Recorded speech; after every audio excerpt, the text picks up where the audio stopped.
صلى الله وسلم وبارك على عبده ورسوله محمد وعلى آله وأصحابه وأتباعه بإحسان إلى يوم الدين. وبعد، أيها الإخوة الكرام، السلام عليكم ورحمة الله وبركاته. وأسأل الله الذي لا إله إلا هو أن يتقبل مني ومنكم هذه الفريضة التي أديناها، وأن يرفعنا بها درجات، وأن يجعلها تكفيرا لنا من الخطايا والسيئات، إنه سميع قريب مجيب الدعوات.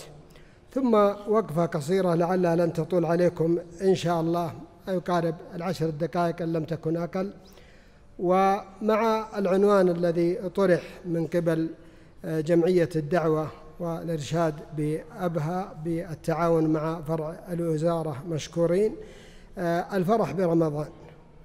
والفرح يا أيها الإخوة الكرام هو عمل قلبي من أعمال القلوب، وأعمال القلوب لها شرف ولها مكانة عالية، وذلك لأن القلب محل نظر الرب، ولأن الإنسان يشرف العمل كلما شرفت مكانته، فكيف إذا كان صلاح الإنسان متوقف على صلاح قلبه؟ ولذلك جاء في الحديث: إن الله لا ينظر إلى أجسامكم ولا إلى صوركم ولكن ينظر إلى قلوبكم. فما دام أن القلب محل النظر الرب، والفرح عبادة قلبية من أعمال القلوب، الفرح والحزن، بل إن أعظم الأعمال القلبية هو التوحيد، والتوحيد مستقر في القلوب كما تعلمون: إلا من أكره وقلبه مطمئن بالإيمان. فالإيمان محله القلب، وهو أول شاهد عليه، وهو ركن من أركانه وداعي من دواعيه. فإن الإيمان كما تعلمون في تعريفه ما وقر في القلب وصدقه اللسان ووافقته الجوارح في العمل، عندها يكتمل. قلب مع لسان مع جوارح مع العمل أكتمل الإيمان. أسأل الله يجعلني وإياكم من أهل الإيمان. على كل حال يا أيها الأحبة، ولذلك أعمال القلوب غاية في الأهمية، ينبغي أن نتنبه. بل إن الله أمر في كتابه كما تعلمون في قوله تعالى: قل بفضل الله وبرحمته فبذلك فليفرحوا هو خير مما يجمعون. الفرح هنا قال طبعا أهل التفسير مجاهد وغيره ابن عباس، قال: قل بفضل الله، فضل الله هو الإسلام، ورحمته هو القرآن، على أقوال أخرى، لكن هذا من أقوى الأقوال أن فضل الله هو الإسلام وأن رحمته هو القرآن. قل بفضل الله يعني بدين الله بالإسلام، وبرحمته بالقرآن، فليفرحوا هو خير مما يجمعون. وتعلمون يا أيها الأحبة أن لو قسنا، طبعا هذا جزء من الكلام وهو الفرح، فينبغي على الإنسان أن يهتم. خلاصة الكلام الجزء الأول منه أنه ينبغي على الإنسان أن يهتم بالعبادات القلبية أيا كان، حتى الفرح والحزن والاستعانة الاستغاثة، قبل ذلك كما تعلمون التوحيد الإيمان. ولذلك المنافقين تراهم يتكلمون: نشهد إنك لرسول الله، والله يعلم إنك لرسول، وفي الأخير قال: والله يشهد إن المنافقين لكاذبون. ليه؟ لأن العبرة بما في القلب وليس بما ينطق به اللسان. فإن توافق القلب مع اللسان مع العمل فذلك مقتضى الإيمان، اكتملت عندها، اكتملت المنظومة واكتملت الدواعي والأركان. على كل حال يا أيها الأحبة، أقول الأعمال القلبية ينبغي أن نهتم بها غاية في الأهمية، فنستبشر ونفرح. بل قد جاء في الحديث كما تعلمون قول صلى الله عليه وسلم: من سرته حسنته وساءته سيئته فهو مؤمن. إن من دواعي الإيمان ومن علامات الإيمان أن يفرح الإنسان بطاعته. ترى إذا أقدمت على طاعة وأعانك الله عليها، ترى هذا دليل على محبة الله. ولذلك أخبر الله عن أناس فقال: ولكن كره الله بعاثهم فثبطهم. شوف، كره الله بعاثهم فثبطهم وقيل اقعدوا. فإذا تكاسل الإنسان عن الطاعة أو رأى من نفسه ثقل كما وصف الله المنافقين، نعوذ بالله من حالهم ومن مآلهم، فليعلم أنه مؤشر خطير. قال الله عن المنافقين: وإذا قاموا للصلاة قاموا كسالى يراءون الناس ولا يذكرون الله إلا قليلا. على كل حال يا أيها الأحبة، كيف لا نفرح؟ هذا الجزء الثاني من الكلمة. كيف لا نفرح بشهر هو شهر الرحمات، هو شهر القرآن الذي أمر الله أن نفرح به، فقال فليفرحوا، على القول أن رحمته، قل بفضل الله وبرحمته أنه القرآن.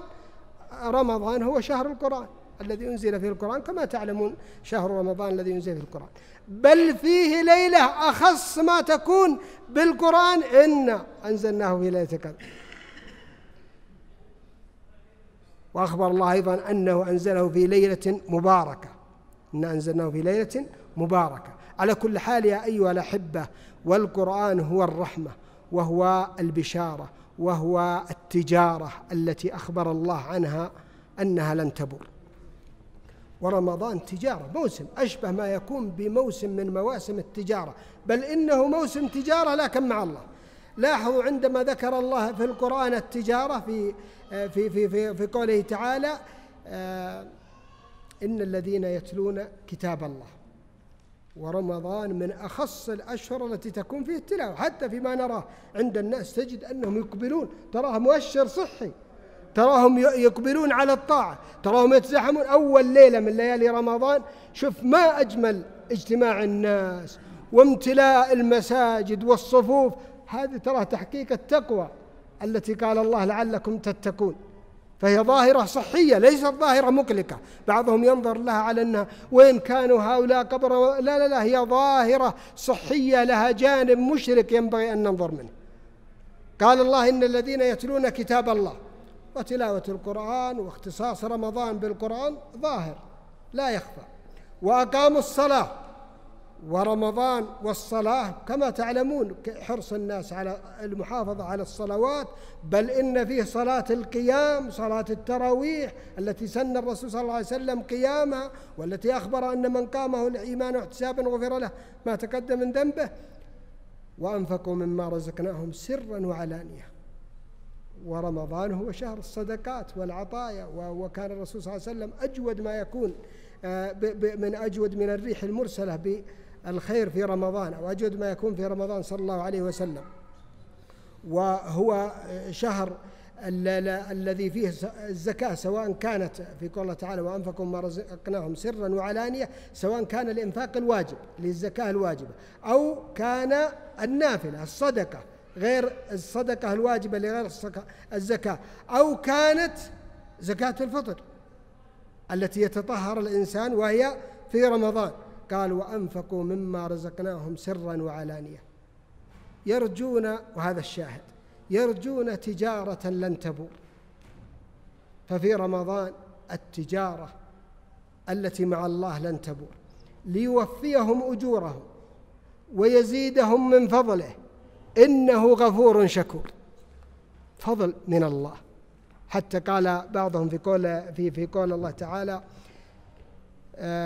قل بفضل الله وبرحمته، قال فضل الله هو الهداية، ورحمة الله هو العفو. قل من الأقوال في تفسير الفرح، الإجماع على الفرح بالطاعة أيا كانت. ثم تأتيك الأقوال في التفسير، فعندما يقول الله وبرحمته قال الرحمة هي العفو، أن الله يعامل الإنسان بالعفو، وهو العفو الكريم سبحانه وتعالى. حتى قال بعض أهل العلم في قول الله تعالى فأولئك نتقبل عنهم أحسن ما عملوا ونتجاوز عن سيئاتهم في أصحاب الجنة وعد الصدق الذي كانوا يوعدون. قال أنه إذا قبل الله من العبد، نسأل الله يجعلنا وإياكم من المقبولين، يؤتى بأحسن صلاة صلاها ثم يجازى على مثلها. قال الله فأولئك نتقبل عنهم أكملوا أحسن ما عملوا ونتجاوز عن سيئاتهم في أصحاب الجنة وعد الصدق الذي كانوا يوعدون.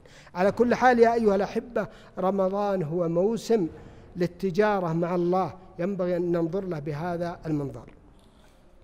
هو موسم لزيادة الإيمان، هو موسم للحسنات المضاعفة، كل ما شئت من الحسنات في الصيام، في القيام، حتى جاء في حديث إن القرآن والصيام لا يشفعان للعبد يوم القيامة. يقول الصيام يا ربي حرمته الطعام والشراب والشهوات فشفعني فيه فيشفع. ويقول القرآن: يا ربي حرمته النوم في الليل في القيام فشفعني فيه فيشفع. فنسأل الله جل وعلا أن يتقبل منا ومنكم، وأن يبلغنا وإياكم رمضان، وأن يوفقنا وإياكم فيه لأحسن العمل. ترى ليس العبرة ببلوغ رمضان فحسب، العبرة من يوفق للعمل فيه، العمل على الوجه الأتم الأكمل. ولذلك يقول صلى الله عليه وسلم: خيركم من طال عمره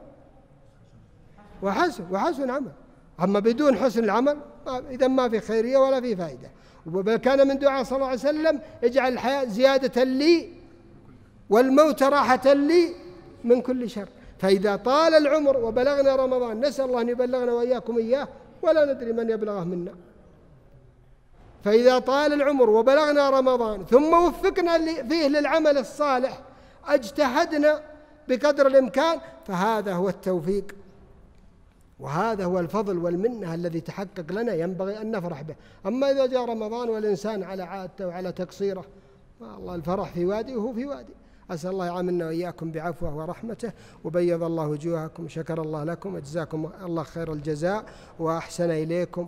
وإلى من عمر هذا المسجد عمارة حسية أو عمارة معنوية: إنما يعمر مساجد الله من آمن بالله واليوم الآخر. قالوا العمارة على نوعيها، ترى النوعين مهمة، لا العمارة الحسية المحسوسة ولا العمارة المعنوية اللي قامت شعائر الله والصلاة. فأسأل الله يتقبل مني ومنكم ويغفر لي ولكم ولوالدينا، والله أعلى وأعلم وأجل وأكرم، وصلى الله وسلم وبارك على نبينا محمد. جمعية الدعوة والإرشاد وتوعية الجاليات بأبها، بالدعوة نحيا.